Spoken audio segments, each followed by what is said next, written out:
Assalamualaikum warahmatullahi wabarakatuh. Perkenalkan saya Muhammad Iqbal Ferdiansyah dengan NPM terakhir 151. Perkenalkan saya untuk mempresentasikan mengenai kepailitan dan penundaan pembayaran kewajiban studi kasus pada PT Selstock Indonesia.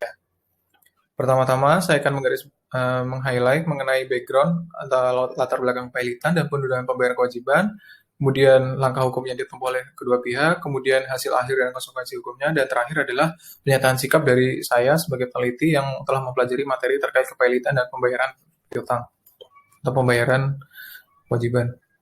Selanjutnya di sesi pertama saya akan menjelaskan mengenai latar belakang kepailitan, di mana PT Selstock Indonesia merupakan sebuah perusahaan startup dengan mereknya, merek pertamanya adalah Selstock, kemudian beralih nama menjadi Sorabel, yang mana perusahaan ini meminjam sejumlah dana senilai 900 juta rupiah kepada PT Indosuria Inti Finance dan PT Saison Modern Finance melalui PT Investri Radika Jaya atau Investri, dengan dikenai bunganya sebesar 14% per tahun, serta apabila terjadi keterlambatan, dikenai denda sebesar 0,1% per harinya.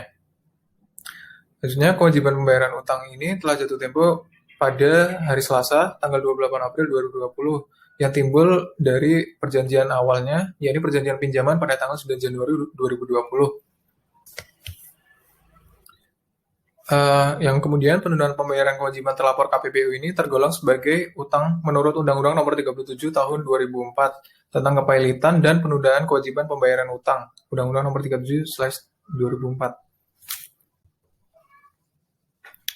Selanjutnya, langkah hukum yang ditempuh oleh masing-masing pihak.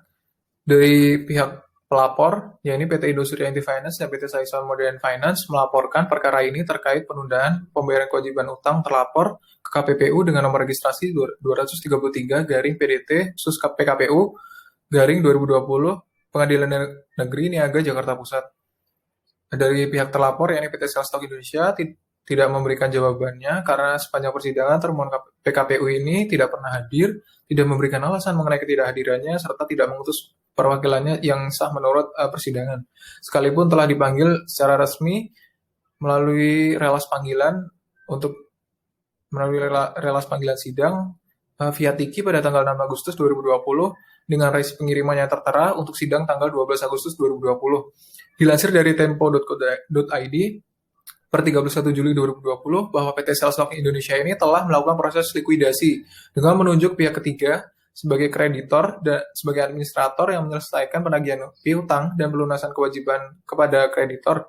Adapun perusahaan harus melepas karyawannya karena adanya perubahan manajemen secara mutlak.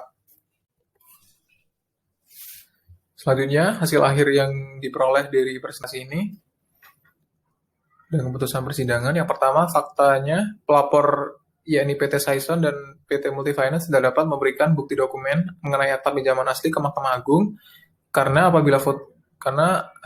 menurut undang-undang apabila fotokopi dari sebuah surat dokumen yang tidak pernah dapat ditunjukkan dokumen aslinya, maka perkara itu tidak dapat dipertimbangkan sebagai alat bukti. Sedangkan Mahkamah Agung sendiri kemudian terpaksa harus memutuskan menolak laporan dari pemohon tersebut.